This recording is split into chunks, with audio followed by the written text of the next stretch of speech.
સરદાર ધામ આયોજિત global Patidar business summit અને એક્સપોનો પ્રારંભ કરાવતા મુખ્યમંત્રી ભૂપેન્દ્ર પટેલ.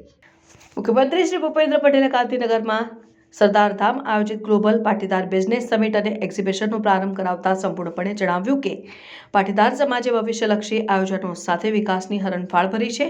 આ સંદર્ભમાં મુખ્યમંત્રીશ્રીએ કહ્યું કે વડાપ્રધાન શ્રી નરેન્દ્રભાઈ મોદી હંમેશા સમયથી આગળનું વિચારતા વિઝનરી નેતા છે અને તેમણે અનેક નવતર પહેલથી દેશનું નામ દુનિયાભરમાં ઉજાડ્યું છે અને તેઓ ભારત માટે કહે છે કે યહી સમય હૈ, યહી સમય હૈ.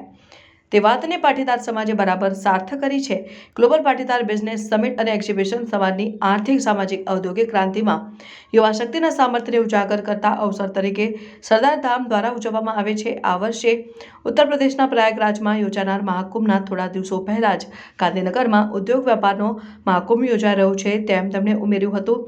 તારીખ 9મી જાન્યુઆરીથી 12મી જાન્યુઆરી દરમિયાન આ વર્ષ 2025ની સમિટ અને અંદાજે 1 લાખ સ્ક્વેર મીટરમાં વિસ્તરેલા વિશાળ એક્ઝિબિશનનો પ્રારંભ કેન્દ્રીય શ્રમ, રોજગાર અને યુવા બાબતો તથા રમતગમત મંત્રી શ્રી ડોક્ટર મનસુખભાઈ માંડવિયા, ઇફકોના ચેરમેન શ્રી દિલીપ સંઘાણી તથા વરિષ્ઠ પાટીદાર અગ્રણીઓની ઉપસ્થિતિમાં મુખ્યમંત્રીશ્રીએ કરાવ્યો હતો. ગાંધીનગરના મેયર શ્રીમતી મીરાબેન પટેલ, ધારાસભ્ય શ્રી રીટાબેન પટેલ, વિવિધ જ્ઞાતિઓના અગ્રણીઓ, તમામ ટ્રસ્ટીઓ, દાતાઓ, અગ્રણી આગેવાનો, વિદ્યાર્થીઓ અને પાટીદાર સમાજ બહોળી સંખ્યામાં ઉપસ્થિત રહ્યો હતો. કાર્યક્રમની આભાર વિધિ સરદાર ધામના ગોવિંદભાઈ વરમોરાએ કરી હતી.